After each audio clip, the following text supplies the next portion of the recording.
Hola, buenas tardes. Estaré hablando un poco sobre neopopulismo y neotractivismo. Soy Eduardo Reyes, estoy cursando la materia de América Latina y el Caribe en la Universidad de Anáhuac, Cancún. Hablamos un poco de neopopulismo. Algunos definen neopopulismo como una ideología derivada y delgada, más que independiente y gruesa, y su fuerza se basa al menos en los países desarrollados, en una apelación a la teórica democrática liberal y al nacionalismo, que es una matriz del Estado-nación o nacional. Sin embargo, otros definen el término como un movimiento cultural y político que se da principalmente en los países latinoamericanos, que distingue el populismo del siglo XX, en este caso, por combinar radicalmente actitudes clásicamente opuestas de izquierda y derecha, y también por utilizar los medios electrónicos como medio de difusión, como lo están usando algunas ramas políticas en la actualidad. Los populistas eran predominantemente muy jóvenes, de tez blanca, de clase media, universitarios y elocuentes. Habían viajado al exterior y podían hablar de problemas globales, ya que habían viajado habían conocido diferentes culturas, habían visto más allá de lo que es la frontera de sus propios países. Como sus antecesores clásicos, ninguno había sido una carrera militar. Además, mientras los clásicos habían evitado inscribirse en los partidos existentes, prefirieron crear sus propias organizaciones. Algunos populistas rehabilitaron los partidos antiguos para nuevos fines. Los neopopulistas continuaron a dirigir sus palabras al pueblo, usualmente por televisión, como lo había dicho a medida de cuando comencé a explicar, y por el periódico, sin permitir la intervención de organizaciones. Asimismo, la postura de figuras nuevas y los malos hábitos de la corrupción atacaron a los gobiernos existentes sin tregua. En fin, los neopopulistas eran expertos en las más modernas técnicas de marketing político, en lo que se podría decir, especialmente en la televisión, en la encuesta de opinión pública, periódico y la radio. Algunos sectores que tradicionalmente habían apoyado a los populistas clásicos, como los sindicatos, los empleados públicos, las asociaciones empresariales y otros, repudiaron a los neopopulistas por haberse declarado partidarios de los programas neoliberales, con su política de libre mercado y privatizaciones. Decidieron que ya no podían esperar la lealtad de nuevos líderes y su apoyo fue tibio al comienzo, y estos sectores se retiraron de las colonizaciones neopopulistas. Muchos protestaron vigorosamente contra la aplicación de programas de austeridad económica requeridos por la doctrina neoliberal. Las masas, por otro lado, vieron en la nueva política la posibilidad de nuevas soluciones a problemas endémicos como la inflación, la corrupción y el proteccionismo. Esta política innovativa más bien comportaba una promesa de audacia y coraje. Dichos líderes, por su parte, gozaron de gran popularidad por su liderazgo y por su carisma también. Las encuestas montaron que los neopopulistas recibieron la mayor parte de su apoyo a los sectores menos favorecidos. Los empleados del sector informal fueron de la economía legítima y más vulnerables a los ciclos económicos. Es cierto que las políticas neoliberales afectaron mucho a las masas por el desempleo y la reajuste que implicaron cuando los índices de pobreza subieron. Sin embargo, los pobres aceptaron los ajustes estructurales, por lo que se consideraron como un remedio agrio, pero necesario para reponer la economía. Según un artículo que estuve leyendo de Nakati Yorikawa, el auge del neopopulismo fue causado por la globalización en curso, que provocó una reforma de la estructura socioeconómica tradicional de cada Estado-nación. Para describir el carácter político del neopopulismo, primero se trazó una línea o una relación con una genealógica del liberalismo político y nacionalismo y los efectos de identificación en la política. Para esta persona, o mejor dicho, este autor, la retórica en el movimiento del neopopulismo no solo convierte que como el nacionalismo del neopopulismo no solo es nacionalismo, sino como un proyecto de Estado neoliberal, siempre que implique la preocupación de la reconstrucción de la estructura socioeconómica. Y aunque el neopopulismo se ha reducido como un movimiento general, sus apariciones son antropomórficas son el Estado dado el escrito por las relaciones socioeconómicas. En América Latina, este se caracterizó por valores populistas y nacionalistas, así como por un fuerte apoyo del sector empresarial y el libre mercado.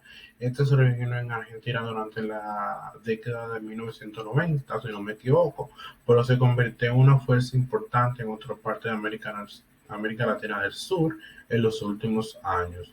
Las políticas neoliberales han conllevado una desigualdad económica generalizada en gran parte de América Latina, mientras que los programas de bienestar social han hecho poco para ayudar a los más vulnerables, o sea, a las personas de escasos recursos. Los líderes neopopulistas creen que estos problemas pueden resolverse dividiendo el control o dividiendo el control gubernamental sobre los sectores clave de la economía a manos de las empresas privadas. Y el neopopulismo ha sido creciendo en popularidad desde sus inicios, y muchos analistas creen que se ha jugado un papel importante en el éxito de varios de los líderes de América Latina, como lo fue Chávez en Venezuela, Kirchner y Macri. En particularmente se le atribuye al neopopulismo ayudar a revitalizar la economía de América Latina y transformar muchos de los países en los que se ha implementado en democracias ricas. Si bien existen limitaciones a la efectividad del neopopulismo, los analistas creen que tiene la potencial de desempeñar un papel importante en la política fuera de América Latina.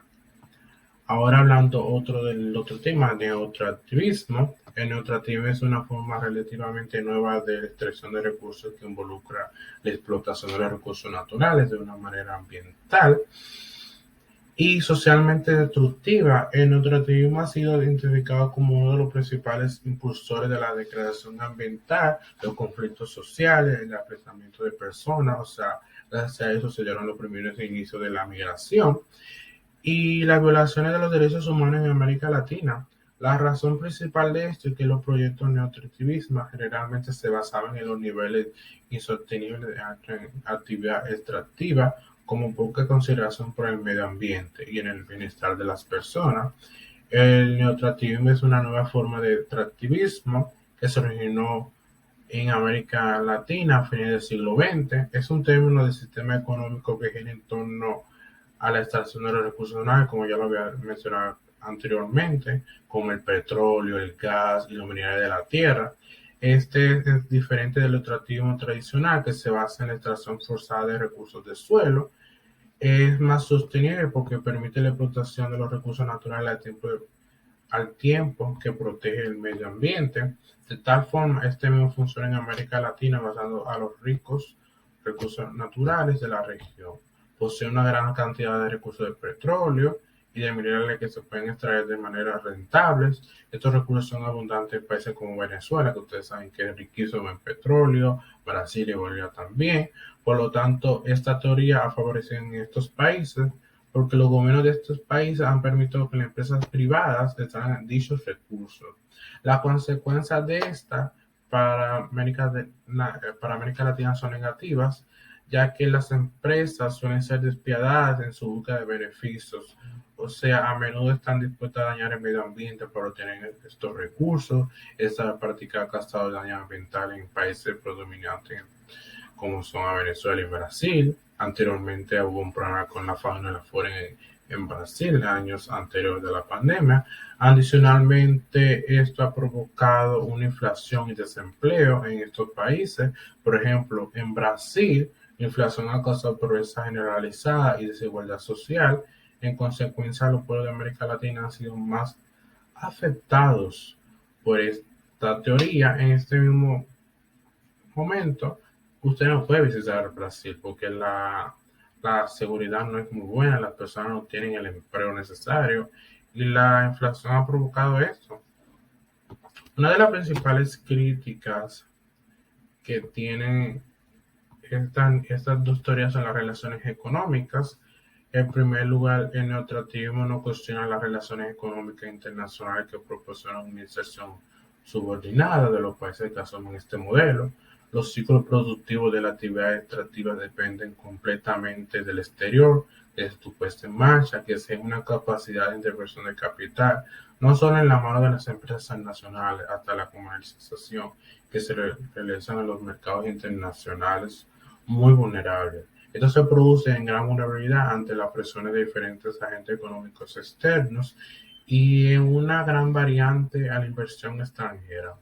En segundo lugar, tenemos los ingentes cantidades de ingresos que reportan la actividad extractiva, pueden generar efectos desequilibrados en los planes de desarrollo a largo plazo, ya que está generando muchísimo laguna. La subordinación de las actividades extractivas a una agenda general de desarrollo resulta altamente compleja, ya que su dimensión, esta tiende a ser prioritaria y a poner su servicio a los demás estratégicos contempladas en agenda general.